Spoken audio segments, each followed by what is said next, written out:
It's a brand new metagame. Let's take a look at my top 10 decks to climb in this brand new day one post OTA meta. I think the first place that any of these lists should start is with Invisible Woman First Steps. Her release has been a real metagame shakeup and arguably more impactful than the OTA itself. She creates a very unique deck archetype. This archetype is focused on using cheap end-of-turn power gainers alongside Prodigy to multiply Invisible Woman First Steps' effect. A Prodigy on Invisible Woman First Steps means that you will get 4x end-of-turn triggers at the end of the turn you activate both of the Invisible Women on. This means that you will have 16 power Havocs, you will have 12 power Athenas, you will have exponentially large sunspots. That's what this deck enables. It reminds me a lot of Discard, actually, in terms of the way it is able to put power on the board in a way that is typically very difficult to interact with. There are, of course, some downsides, and those downsides are similar to the downsides of Discard. Much like Discard, this is a deck that has some pretty clear vulnerabilities. There are tech cards that are very good against it. Notably, a Supergiant at basically any time is very, very, very difficult for this deck to beat. Killmonger is the one that really sticks out because if you are investing in these end-of-turn strategies, you end up wanting things like Marvel Boy in there because that is a better thing to invest in than, say, something like The Thing First Steps, which is very expensive and kind of only gets +2. Marvel Boy will scale higher and will be cheaper, but it does mean that you basically are priced into running something like Kyera. And so you have this deck that has a lot of baseline power in it, but very little ability to actually run interactive cards, so it has poor matchups into things that are interacting with it profitably, i.e. if you're not running Kyera and you get Killmongered, you get crushed. And if you are getting Supergianted, that can prevent you from having the right things to actually make this deck work in the first place, i.e. usually you're looking to Prodigy on 5 a lot of the time. A Supergiant on 4 will take you off of that. A Supergiant on 5 will allow your opponent's tech to go after the end of turn stuff you play, and any end of turn stuff that is under a Supergiant doesn't get anything because it reveals at the end of the game. So there's just a lot going on that make this deck a little bit worse than you might think at the top end of Infinite. I think a lot of that is just that people are very prepared for it, but I would expect this deck to exist as a top-tier competitor. I would not expect it to be the best deck in the game. I think it will be a sort of metagame-defining deck as people figure out where their decks fit in this hierarchy of power. Shout out to The Rock. And other than that, I think that it's a relatively reasonable deck to exist. On the whole, I am generally happy when a card releases in a way that is powerful and unique to that card, and this definitely has done that for Invisible Woman First Steps.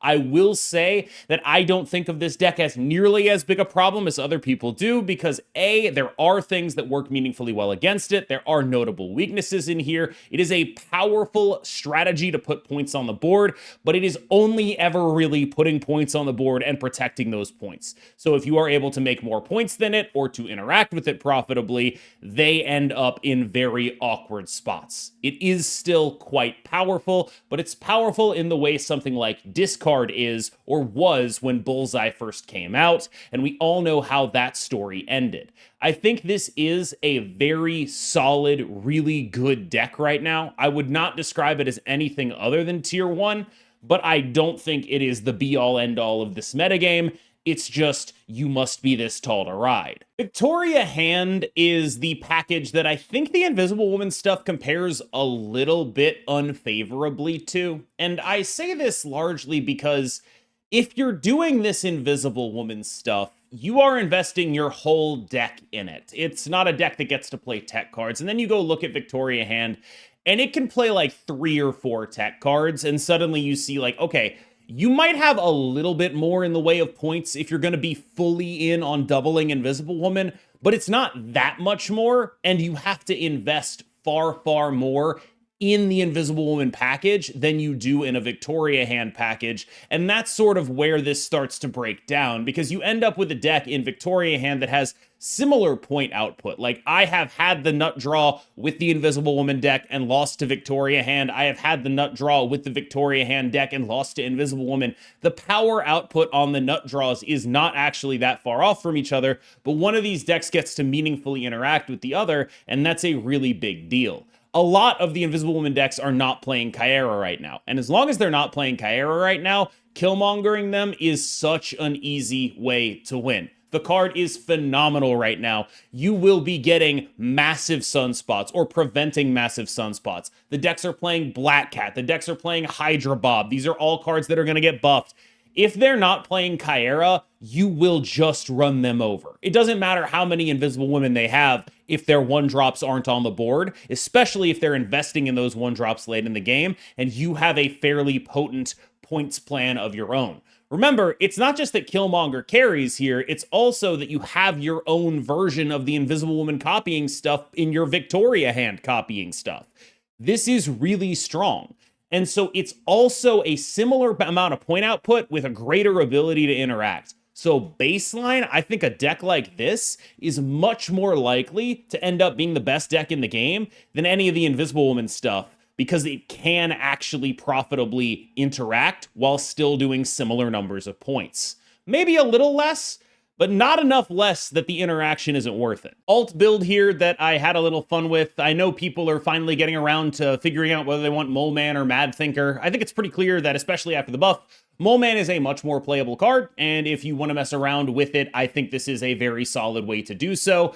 I am not sold at all on the Ultron stuff. I just wanted to play Ultron. I am fairly confident that the way this is actually supposed to go is to be like a smaller package of this kind of stuff. And I think more than that, I'm fairly confident that right now I would much rather be playing an interactive Victoria hand deck than a deck that's just trying to stack numbers, because this deck doesn't stack numbers as well as some of the nut draws from either V hand or from the nut draws from the Invisible Woman deck. But, I mean, you can't really say no to, like, being able to play Ultron in 2025, can you?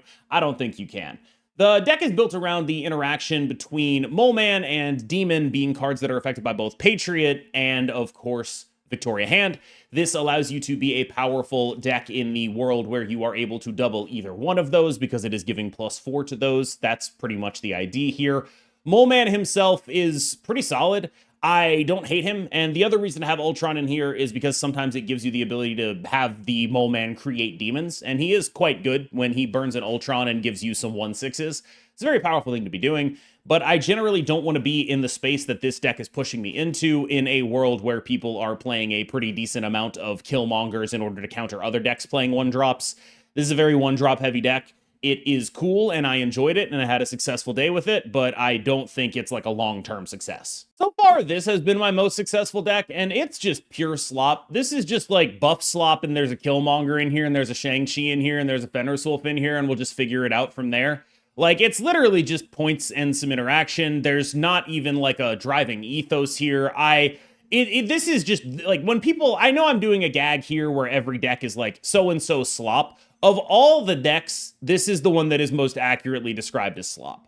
This is just some stuff. It's just, here's some cards that work with buffs. Here's some tech cards. Here's some cards that go with the tech cards. I have points. I have tech. I'm going to figure out what the game does here. But what I really enjoy about this deck, and this is like a legitimate thing that a deck like this does that several other decks do not do, is it has a very obfuscated endgame because your opponent doesn't know what the hell your buffs are on. So it's impossible to play around like your 18 power brood or whatever, right? Like they just don't know that exists. They have no idea that's even a thing that's even on the table. It's just such a wide range on the final turn of the game because you could be getting like giant brooded or you could be getting like Shang-Chi Killmongered. And that range is really what this deck tries to exploit. But I mean, more than anything else, right now, this deck is eating alive all of the Invisible Woman decks that are not playing Killmonger. Like, straight up, if you're not playing Killmonger, or if they're not playing Kyera, I should say, you're going to get Killmongered in your Invisible Woman deck.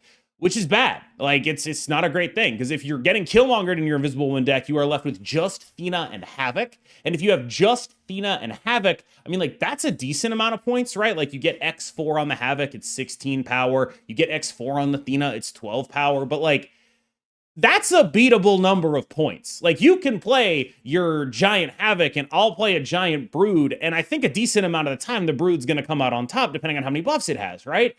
And that kind of stuff is really the thing that this deck is pushing on right now. It's like, if you're not playing Kyera, and frankly, sometimes even if you are, you're trying to basically, with a deck like this, similar to V-Hand, stat check and tech check them at the same time. That's the idea here. And I think that's sort of the recipe. If you're worried about this Invisible Woman stuff, you stat check them, you tech check them, and there are decks that are just good enough to do both of those things, and you're going to have a favored matchup if you can. I do kind of love that it's basically impossible for this deck to die. At any given time, you can play this deck. I think this deck might be the best argument against power creep, despite the fact that people really seem invested in talking about it. Like, the idea that there are, like, these decks that are just, like, wholly unbeatable because they have, like, new cards in them or whatever, like, I get it, and there's a reasonable critique to be made. But also, it's like, we're playing a Nihilist Sentry in 2025, and it's just good. This is the same exact list that Honifer took to top 4 of Golden Gauntlet 2. I don't think a single thing has changed. It is doing the exact same things. Merlin Werewolf stuff, Annihilus stuff, Sentry, Merlin. I will say this, if you're playing this deck, your best hands by a pretty massive amount are the ones where Merlin ends up in your hand on turn 2. I'm not saying that that's like when you have to start snapping, but like if you're in a mid-range matchup and you have Merlin on 2 and like basically any other cards in the deck in your hand, you can start thinking about it because you probably are going to be decently favored. Merlin is so far and away the card that makes this deck work. I know people love to talk about like budget replacements and stuff, but basically any deck that's playing like an Annihilus package or Wolf, Merlin is irreplaceable in. And this deck is playing both of those things, so he's like the most irreplaceable card of the deck. I think you could probably replace Agamotto before you could replace Merlin. I'm not even joking. This deck has what it's always had, a very obfuscated late game range, the ability to be disruptive without needing to play tech, and the ability to have massive power come out of these cards that are ostensibly downsides, alongside, you know, gigantic Werewolf by Night. That doesn't hurt. We're in a metagame where people are going to be trying to stat check you with Invisible Woman stuff. If you can make some 20 power werewolves, that's a pretty good way to shove that stat check back on them. If you can make an Agamotto and then make 3 Agamottos, that's a pretty good way to shove that stat check back on them. There are going to be draws out of the Invisible Woman decks that can compete with those numbers, but I think the point I'm trying to make is those decks say you must be this tall to ride. This deck can be that tall. On the Merlin Werewolf topic, just wanted to remind everyone that this deck exists. It's still quite good, and I think it is legitimately a very solid interaction Merlin Werewolf with the Sauron Shell to allow for just good points, but also powerful interactive tools.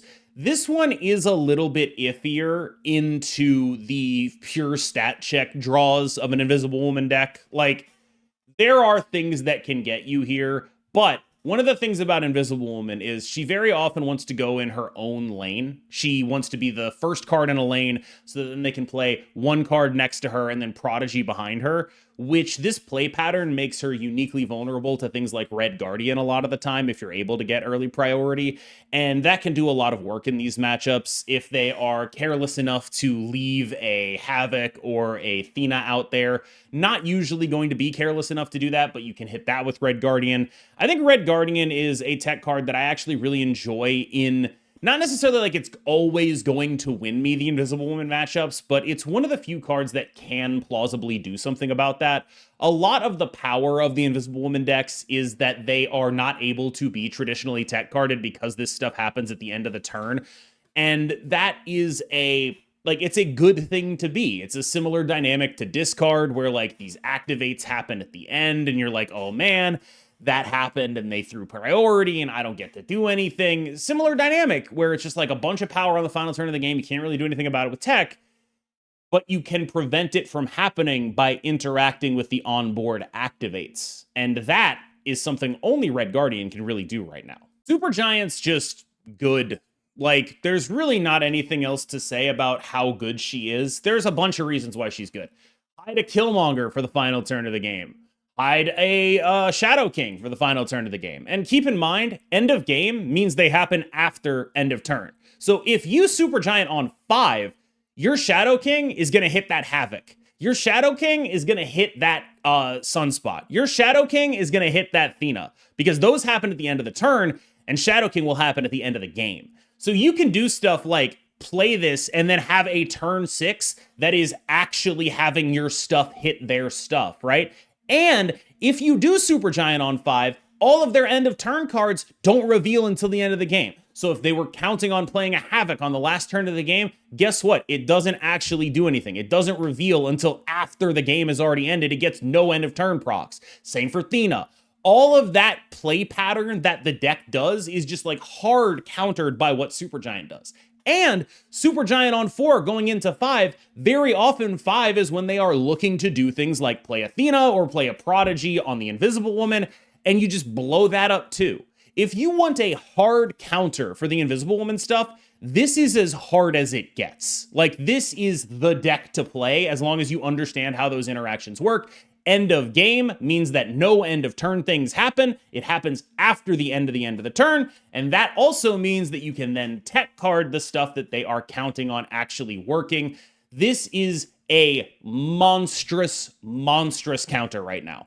And I think even in the world where people start playing Kyera, it will still be a monstrous counter because of the Shadow King interaction and because of the way it turns off the end of turn things on either turn 5 or turn 6. It's beast mode. Okay, so let's say you really start running into these Kyera decks. One of the things about the way the deck plays out is it's not really a deck that's very often able to do Kyera on 6 to react to stuff. It's a deck that very often runs Kyera out there. And if they're going to be a Kyera deck that's going to play Kyera out there, Enchantressing the Kyera and Killmongering it is a way to go. So, with all of that said, you can play Sarah Tech. I don't love it right now, but I do think it is a very reasonable way to try to approach a metagame that is full of these decks that have like maybe one line of defense. If you want to stop that from happening, you can be a Sarah Tech gamer. And one of the things that's really happening in this metagame is a lot of the decks that would normally have room for Cosmo and Juggernaut are playing things like Killmonger instead. And that is good news for you. Like, these decks that would normally be Cosmo Juggernauting you are playing like Killmonger or alternatively Kyera in order to make sure that like those interactive pieces end up being a little bit more important to the metagame right now. That's really good for Sarah Tech in the short term. I'm not sure how long that lasts, but right now, as long as everyone's focusing on that specific type of thing, Sarah Tech has real room to succeed. Perhaps the sloppest of slop decks, it really is up there with Buffslop. This is Doomslop. If you do not play Doom 2099, your deck basically falls apart. If you do play Doom 2099, you are filling the board up and you are putting like 20-odd power in every lane. It's good if you can draw Doom 2099 consistently enough. It's better if you are able to Mr. Fantastic him out on turn 3. This is a deck that is a very yes or no deck. Did you do the thing? Yes. If so, you're playing a real game of Marvel Snap and you're stat checking people. If not, well, sucks to be you. You should have tried drawing it. Idiot. Try harder next time. A better player would have actually drawn the Doom 2099. And that's the deck, right? Like, this is a deck that has a lot of cards that want to fill up locations. You aren't really going to do that unless you have the Doom 2099. You are very dependent on his existence, but you do have a lot of power in a world where that actually does happen.